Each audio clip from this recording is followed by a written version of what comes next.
बिस्मिल्लाहिर्रहमानिर्रहीम अस्सलाम वालेकुम जी भाईजान की हाल जी ठीक ठाक हो। लो जी दोस्तों माशाल्लाह ए मुकम्मल एक घर दी लाट लैके आए हैं माशाल्लाह पीले रंग वाले टैडी कबूतर माशाल्लाह वेख लो जितने ने जिन्ने कबूतर ने माशाल्लाह उड्डे उड़ाए तो सब कोरे पट्ठियां पट्ठे ने माशाल्लाह यंग ठीक हो गया जवान पट्ठियां पट्ठे ने।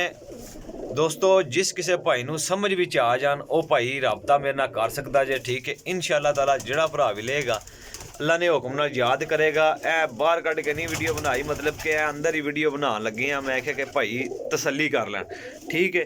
कबूतर कोई पार्क उंदे दा माड़ा नहीं होएगा हड्डी जोड़ दे बहुत तगड़े होणगे इंशाअल्लाह ताला ठीक हो गया। ए वेखियो जे ए नहाते आ जे ए हुण नहा के निकलिया जे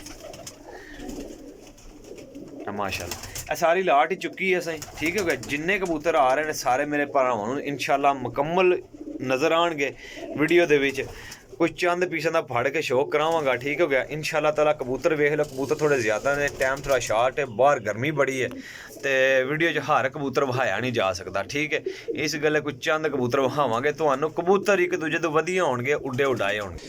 ए जनाब मियाँ साहब वाली टैडी पट्ठी है ठीक है। अच्छा जी ये सारे जेहड़े ना कोरे पट्ठियां पट्ठे ने वड्डा कबूतर कोई भी नहीं है ठीक हो गया। ए वेखो जी माशाल्लाह जी क्या बात है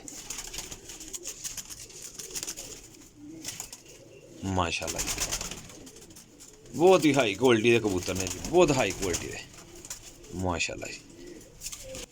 ए जनाब मेरी पिपलों वाली देसी मादी है जौंसरी। अच्छा जी आदि परवाज़ माशाल्लाह उन्हां कोल 8-7 घंटे 9 घंटे अपनियां परवाज़ां ने इस पट्ठी कोल माशाल्लाह जी वेखियो जी काबले गौर आख जे माशाल्लाह जी तसल्ली करियो जे भाई जान। अच्छा वीडियो पूरी वेखोगे ना इंशाल्लाह तुहानूं पता लगना जिन्हां दोस्तां भाइयां वीडियो वेखने साथ छड़ देनी है वो तो कोई कबूतर वेख सकदा। टैडी गोल्डन मादी है माशाल्लाह जी ए वेखियो जी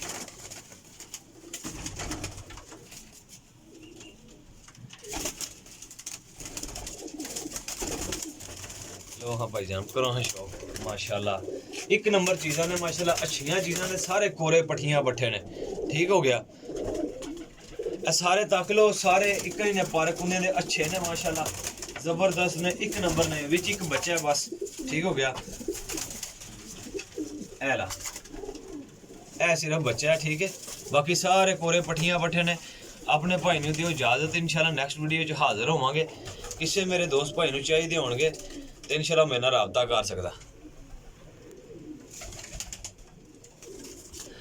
लो हाँ भाई जान माशाल्लाह 3 पीस ने मेरा भाई बड़े मुनासिब जी कीमत है 750 रुपये पर ने ठीक है। ए तक टेडी कबूतर भाई जान नहाता सी हुण ना बाहरों अंदर किया माशाल्लाह आ वेखो टैडी कबूतर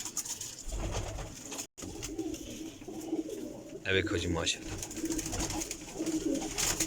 हुण ए कबूतर ने जेहड़े दोस्तों माशाल्लाह टैडी कबूतर लोग छाड़ के बेचते मैं सारे कट्ठे लाने लगे हाँ इंशाअल्लाह ताला जड़ा भरा भी लेगा याद करेगा 3 पीस 750 रुपये पर। अपने भाई नूं दिओ इजाजत इंशाअल्लाह नेक्स्ट वीडियो च हाजिर होवांगे। अल्लाह हाफिज़।